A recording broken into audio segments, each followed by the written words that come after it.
Bismillah, teman-teman. Mau tahu apa penyebab Israel dan Palestina tidak pernah akur sampai saat ini? Untuk memahaminya, kita perlu melihat sejarah bukan sebagai satu garis lurus, melainkan sebagai lapisan-lapisan peristiwa yang bertumpuk selama ribuan tahun. Berikut adalah ringkasan bagaimana kedua narasi ini bertemu di tanah yang sama. Teman-teman, mari kita bahas satu persatu. Yang pertama, akar kuno. Hubungan historis dan religius kedua kelompok memiliki klaim sejarah yang sangat tua di wilayah tersebut. Secara historis, kerajaan Israel dan Yahudi ada di wilayah tersebut sekitar 3000 tahun lalu, yaitu pada zaman Nabi Daud dan Nabi Sulaiman. Namun, teman-teman, setelah serangkaian penaklukan oleh bangsa Asyur, Babilonia, dan puncaknya oleh Romawi pada abad kedua Masehi, mayoritas bangsa Yahudi terusir dan tersebar ke seluruh dunia atau berdiaspora. Teman-teman, perhatikan pada poin berikut ini, yaitu penduduk Palestina, kaitannya dengan penduduk Palestina. Setelah pengusiran bangsa Yahudi, wilayah tersebut dihuni oleh berbagai bangsa, yaitu Filistin, Romawi, dan Bizantium. Seiring penaklukan Islam pada abad ke-7, penduduk setempat perlahan mengadopsi budaya Arab dan agama Islam.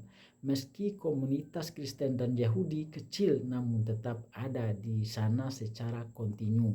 Perlu saya garis bawahi, teman-teman, penduduk asli setempat yang semula beragama Yahudi dan Kristen dengan penuh kesadaran perlahan memeluk agama Islam.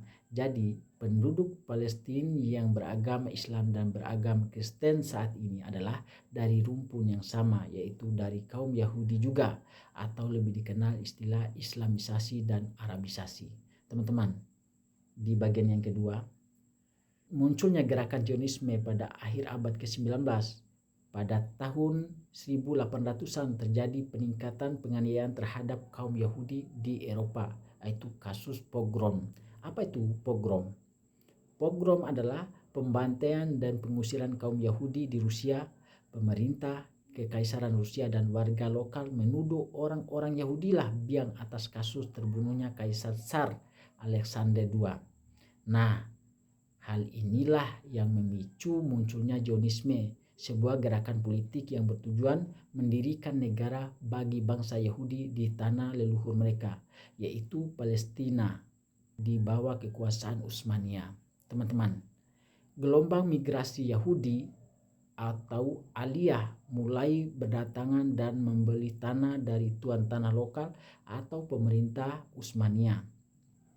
Teman-teman, di bagian yang ketiga, yaitu Mandat Britania dan Deklarasi Balfour 1917.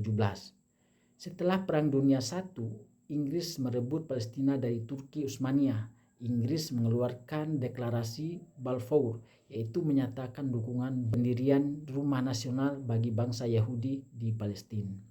Pada titik inilah ketegangan mulai muncul, teman-teman.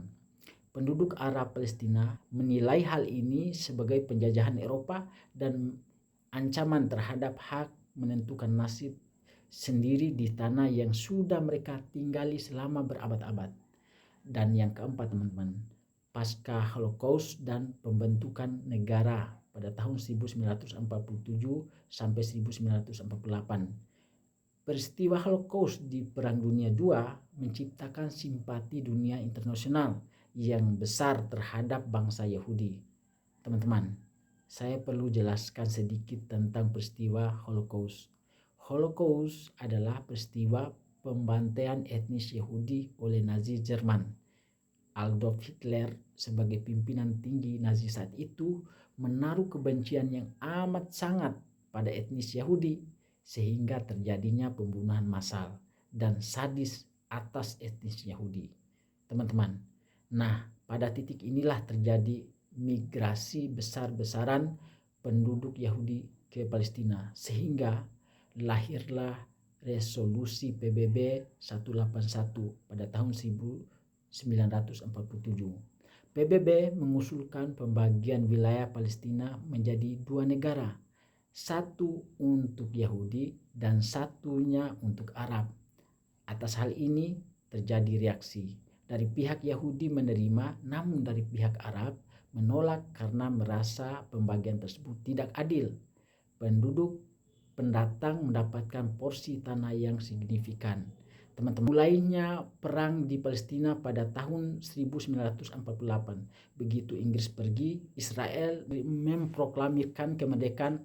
Perang pecah dengan negara-negara Arab di sekitarnya karena Palestina dan negara Arab merasa tidak adil atas keputusan PBB.